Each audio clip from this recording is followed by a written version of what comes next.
Hello everyone, কেমন আছেন সবাই? দেশে বিদেশে উইথ সাউন্ড চ্যানেলে নতুন একটা ভিডিওতে আপনাদের সকলকে স্বাগত জানাই। লঙ্কা উইতে আমাদের শেষ দিনটা শুরু করলাম ভোর ভোর সমুদ্রের হাওয়া আর তার সাথে ঝিনুক কুড়ানো দিয়ে। আমরা রেডি হয়ে বেরিয়ে পড়েছি, আর আজকে তো ট্যুর গ্রুপের সাথে আমাদের বুক করা হয়েছে, যাব ম্যানগ্রোভ অরণ্য দেখতে। ওই যে আমাদের গাড়ি চলে এসছে, এখন চললাম জেটিতে। আচ্ছা, আমাদের সুন্দরবনে তো রয়্যাল বেঙ্গল টাইগার আর আরও কত সব ভয়ঙ্কর জীবজন্তু আছে, তো এদের ম্যানগ্রোভ অরণ্যে আবার না জানি কি আছে। আমাদের বোট ছেড়ে দিল, আর সামনে কত কত বোট সারি দিয়ে দাঁড়িয়ে আছে। এখানে আবার দেখছি অনেকে কায়াকও করছে। আমরাও কাল কায়াক করেছিলাম অন্য একটা দ্বীপে। কায়াক সহ লঙ্কা উইথ ডে 2 এর নানা অ্যাডভেঞ্চার দেখতে আই বাটনে ক্লিক করুন। হ্যাঁ, চলে এসেছি আমাদের প্রথম স্টপ ফিশ ফার্মে। এখানে এখন 5 মিনিটের টয়লেট ব্রেক, সেই ফাঁকে আমি একটু মাছগুলোকে ঘুরে ঘুরে দেখে নিচ্ছি।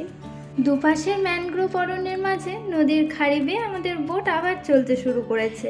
এবার আমাদের ডেস্টিনেশন গরিলা পাহাড়। ওই যে মাঝের চূড়াটা, ওটাই গরিলা পাহাড়। আপনারাও হয়তো আমার মতোই দূর থেকে খুব একটা বুঝতে পারেননি, তবে এবার দেখুন, কাছ থেকে মনে হচ্ছে না ঠিক যেন একটা গরিলা বসে আছে। চারপাশের এই উঁচু উঁচু পাহাড়ের চূড়াতেই নাকি সারি সারি ঈগলের বাসা। এখানকার এই লালচে বাদামি ঈগল থেকেই যে লঙ্কা উই নামটা এসেছে সে তো আগের ভিডিওতেই বলেছি। আমাদের বোটের ইঞ্জিন দিয়ে জলের একটা জায়গা জোরে ঝাঁকিয়ে দেওয়ায় মাছগুলো সব ওপরের দিকে চলে এসেছে। ঈগলগুলো এই সুযোগে ছো মেরে মাছ নিয়ে চলে যাচ্ছে, আর আমরাও ঈগলগুলোকে একটু কাছ থেকে দেখতে পাচ্ছি। এবার আরো গভীর অরণ্যে চললাম, আর সেখানে নাকি বাঁদরের রাজত্ব। মনু চলে এলে কি করবো? আমি ওকে খানিক আদৌ আমরা চলে এসেছি, আর বোটও খুব স্লো হয়ে গেছে। সামনের বোটটাতে কটা বাঁদর চেপে আছে, আর ওদেরকে সবাই খাওয়াচ্ছে। আমাদের বোট চালক বলল বাঁদরগুলোর নাকি আবার এলাকাও ভাগ করা আছে। নদীর এপারের বাঁদর কখনোই ওপারে যায় না, আর ওপারের বাঁদরগুলো কখনোই এপারে আসে না। বোট এবার আস্তে আস্তে পাড়ের দিকে যাচ্ছে।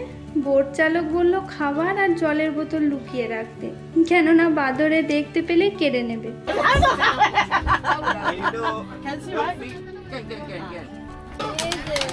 মানে ওই দেখো বুঝতে আমার বউকে নিয়ে চলে আসতো। ওই দেখো বাচ্চাটা দেখো। হ্যাঁ, এই সবে হয়েছে বাচ্চাটা। এই নদীগুলোতে সবই নোনা জল, তাই বাঁদরগুলোর খাওয়ার জলের খুব অভাব। তাই বোট এলেই ওরা খাওয়ার জলের জন্য ছুটে আসে।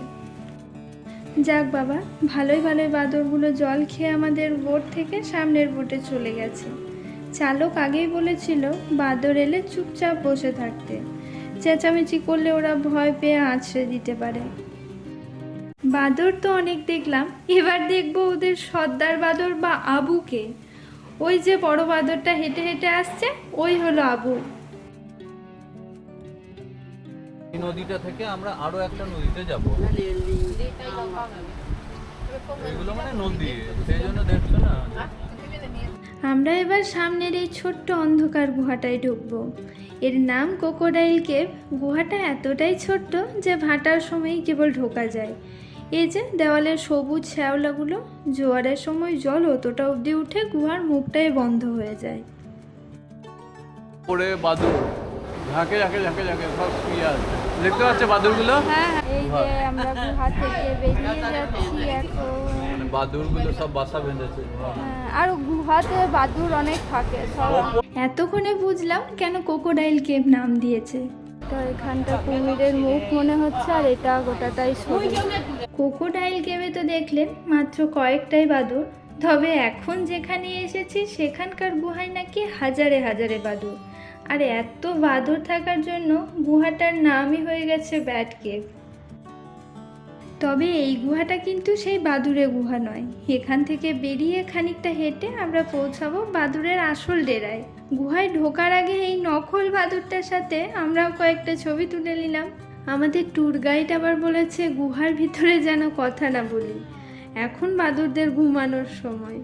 গুহার ভিতরটা যা অন্ধকার, অনেকেই দেখছি বাদুড় দেখার জন্য আবার টর্চ ভাড়া করেছে। চল বাদুড়ের পাশে। বাপরে কত বাদুর গো, দেখো বাদুর।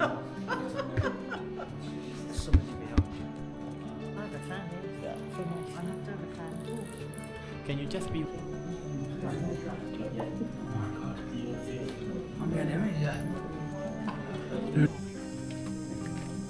প্রচুর বাদুড় দেখা গেল, আর বাদুড়গুলো সব এখন ঘুমাচ্ছে, এখন নাকি ওদের ঘুমানোর সময়। ভয় লাগছে নাকি? না, আমাদের ব্যাটকে ঘোরা হয়ে গেল। লঙ্কাবীর এই ম্যানগ্রোভ অরণ্যে বেশ কিছু দ্বীপ আর গুহা তো ঘুরে দেখলাম। এবার বলি এই জঙ্গলটার নাম। এর নাম লেখা আছে আমাদের পিছনে ওই হোর্ডিংটায়, আর ওই কিলিম জিও ফরেস্ট পার্ক লেখাটাকে পিছনে রেখে আমরাও কয়েকটা খিচিং খিচিং করে ফটো তুলে নিলাম।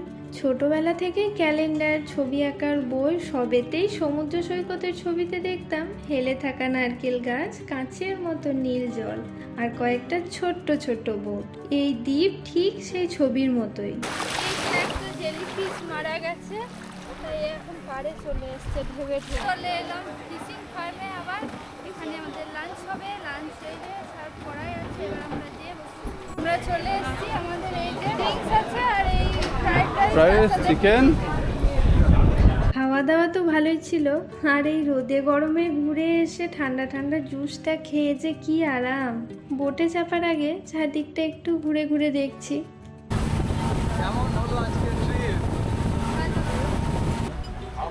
আমরা ঢুকে পড়ছি এবার। এই নীল সাদা ঢেউওয়ালা লঙ্কাউই লেখা গাড়িটাতেই আমরা এখন ফিরবো। গাড়িতে যেতে যেতে চোখে পড়লো সমুদ্রের ধারে এই সুন্দর টাওয়ারটা, যার নাম মাহা টাওয়ার।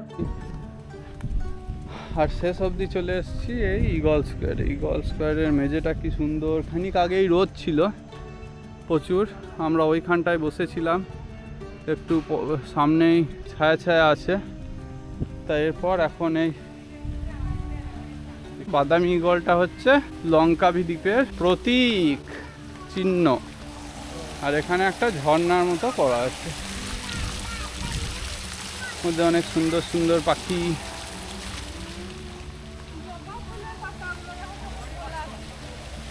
আর এইখানকার নোটে তো কি ফুল আছে? জবা ফুল। ঈগল পাখি তো বাসা বাঁধে পাহাড়ের চূড়ায়, তাই এখানে পাহাড়ের চূড়ায় ডানা মেলে দাঁড়িয়ে থাকা ঈগলের মূর্তি রয়েছে।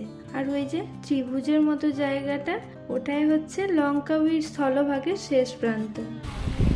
বাদামি ইগল, গলার কাছে হালকা নীল, লঙ্কাবি লেখা। লঙ্কাবি স্থলভাগের শেষ প্রান্তে এই যে ইগলের দ্বীপটা।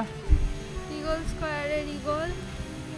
আর আমরা এখানটা একটু বসার জন্য করা হয়েছে, এখানে একটু বসেছিলাম, এত রোদ। কাছেই একটা মসজিদ আছে, তো সেখানে এখন যাচ্ছি। এখন একটা ডাব খাবো, তাই রাস্তায় হাঁটতে হাঁটতে একটা ডাবের গাড়ি দেখতে পেয়ে দাঁড়িয়ে পড়লাম। ভীষণ গরম তো, আর কাছে একটু জল ছিল, সেটাও শেষ হয়ে গেছে। চলে এসেছি আল হানা মসজিদ। টিলার ওপরে চূড়াগুলো কেমন সোনালি সোনালি।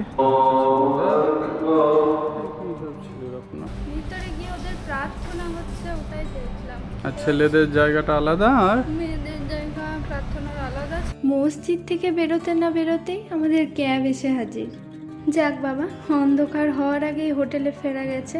শেষ দিনের সানসেটটা কি আর মিস করা যায়?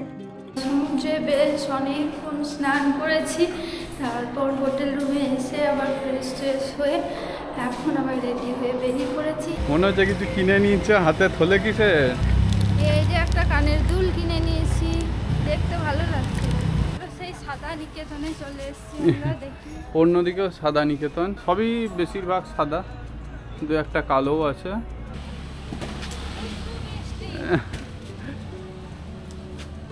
পুষ্প একবারে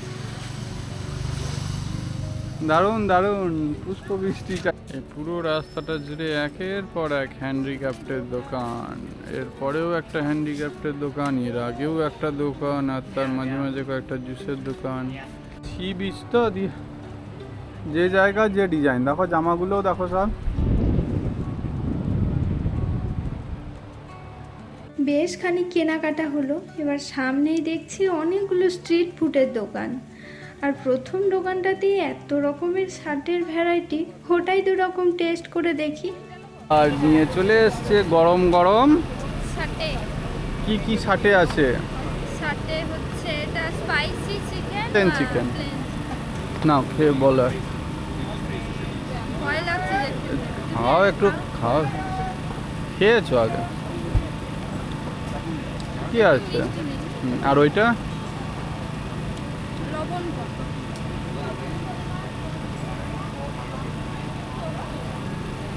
বলো। টেস্ট আর কি লাগে। দোকানগুলো ঘুরে দেখছি, এখানে ফ্লোরাল প্রিন্টের জামা কাপড় তো আছে, তার সাথে প্রচুর সাদা কটনের পোশাক। দেখতে তো খুবই ভালো লাগছে, তবে এত পাতলা মনে হচ্ছে 2বার কাচলেই ছিঁড়ে যাবে। যাচ্ছি নাপেল। এটা নেপালের বানান ভুল কিনা জানা নাই, চলুন জানা যাক। নেপালে এবার অনেক খরচও হতে চলেছে। তো এখন ডিজাইন পছন্দ হচ্ছে, এরপর নেপালে কেনাকাটা হইবে। এই যে নেপালে মোটর হাট, নেপালে গিয়ে অনেক খরচ হয়ে গেছে, যা আশা করা গেছিল তার চেয়েও অনেক বেশি। এই যে এই জাহাজগুলো বাড়ির জন্য, মানে আমার 2 বাড়ির জন্য 2টো নিয়ে নিয়েছি। আসলে যেখানেই যাই বাড়ির জন্য কিছু একটা করে অন্তত স্মৃতিচিহ্ন নিয়ে আসি। আমরা অর্ডার দিয়েছি shawarma, chicken supreme pizza, lamb hummus. তো তো ভেড়ার মাংস আসছে, শাওয়ারমাটা চলে এসছে। খেয়ে বলো কেমন।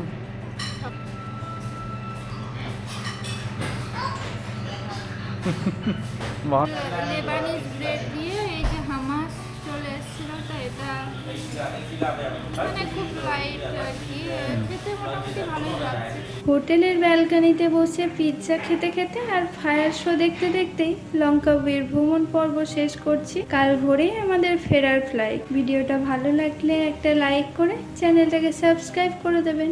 Bye bye.